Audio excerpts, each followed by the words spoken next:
ആദ്യ ഭാഗം പരാജയമായിരുന്നിട്ടും ഒ.ടി.ടിയിൽ പ്രേക്ഷകർ നൽകിയ പിന്തുണ ഇന്ധനമാക്കിക്കൊണ്ട് സംവിധായകനായ കൃഷ്ണദാസ് മുരളി ഒരുക്കിയ ചിത്രമായിരുന്നു ഭരതനാട്യം 2 മോഹിനിയാട്ടം. 32 കോടിയോളം നേടി തിയേറ്റർ വിട്ട ചിത്രത്തിന് ഒ.ടി.ടിയിലും മികച്ച പ്രതികരണമാണ് ലഭിക്കുന്നത്.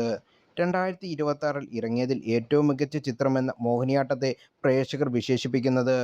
ഡാർക്ക് ഹ്യൂമർ ജോണറിൽ പെടുന്ന ചിത്രത്തിന്റെ ഉള്ളടക്കത്തെക്കുറിച്ച് പല ചർച്ചകളും സോഷ്യൽ മീഡിയയിൽ സജീവമാണ്.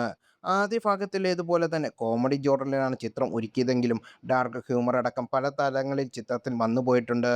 ആദ്യ ഭാഗത്തിൽ നിന്ന് വ്യത്യസ്തമായ ഒരു കൊലപാതകത്തിന് ചുറ്റിപ്പറ്റിയാണ് ചിത്രം ഒരുക്കിയിരിക്കുന്നത്. സൈജു കുറുപ്പ് അവതരിച്ച ശശിധരനും കുടുംബവും ഗോവിന്ദരാജ എന്ന സുരാജ് കഥാപാത്രത്തെ കൊലപ്പെടുത്തുന്നതും പിന്നീട് പോലീസിൽ പിടിക്കപ്പെടാതിരിക്കാനായി ചെയ്യുന്ന കൂടുത്തുന്ന തന്ത്രപരമായ ചിത്രത്തിൽ കാണിച്ചിരിക്കുന്നത്.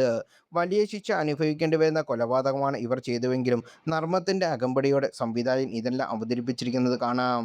ഗോവിന്ദരാജയുടെ ശവശരീരം കഷ്ണങ്ങളാക്കി വെട്ടിമുറിച്ച് കോഴിവേസ്റ്റിനൊപ്പം നിക്ഷേപിക്കുകയും തെരുവ് നായകൾക്ക് തിന്നാൻ കൊടുക്കുകയും കുക്കറിലിട്ട് വേവിക്കുന്നതുമെല്ലാം ഹാസ്യത്തിന്റെ മേമ്പടിയില്ലാതെ ആലോചിക്കുമ്പോൾ കൊടും കുറ്റമാണെന്ന് മനസ്സിലാക്കാം.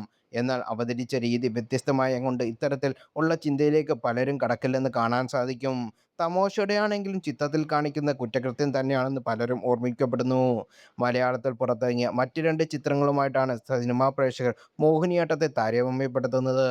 ഇതിൽ ഒന്ന് മലയാളത്തിലെ എക്കാലത്തെയും മികച്ച ക്രൈം ത്രില്ലറായ ദൃശ്യമാണെങ്കിൽ മറ്റൊന്ന് അഭിനവസുന്ദർ നായിക് സംവിധാനം ചെയ്ത മുകുന്ദനുണ്ണി അസോസിയേറ്റ് എന്ന ചിത്രമാണ്. ദൃശ്യത്തിൽ മോഹൻലാൽ അവതരിപ്പിച്ച ജോർജ് കുട്ടി എന്ന കഥാപാത്രം തൻ്റെ കുടുംബത്തെ രക്ഷിക്കാൻ ഒരു കൊലക്കുറ്റം മറച്ചുവെക്കുകയാണെങ്കിൽ, മുകുന്ദനുണ്ണിയിൽ താൻ ആഗ്രഹിച്ചത് നേടാൻ ആരെയും വകവരുത്താൻ മടിക്കാത്ത കഥാപാത്രമായിട്ടാണ് സംവിധായകൻ അവതരിപ്പിച്ചത്. ഇരു കഥാപാത്രങ്ങളും ചെയ്യുന്നത് തെറ്റാണെന്ന് അറിയാമെങ്കിലും കഥയുടെ രീതി കാരണം ഇവർക്കൊപ്പം നിൽക്കുകയാണ് പ്രേക്ഷകർ ചെയ്യുന്നത്. 2024-ൽ പുറത്തിറങ്ങിയ ആദ്യ ഭാഗത്തിൽ കയ്യടി നേടിയവർക്കൊപ്പം Baby Jean, Jagadish, Suraj Manjarammoodu, Vinay Forrt തുടങ്ങിയവരും ചിത്രത്തിൽ പ്രധാന വേഷത്തിൽ എത്തുന്നുണ്ട്.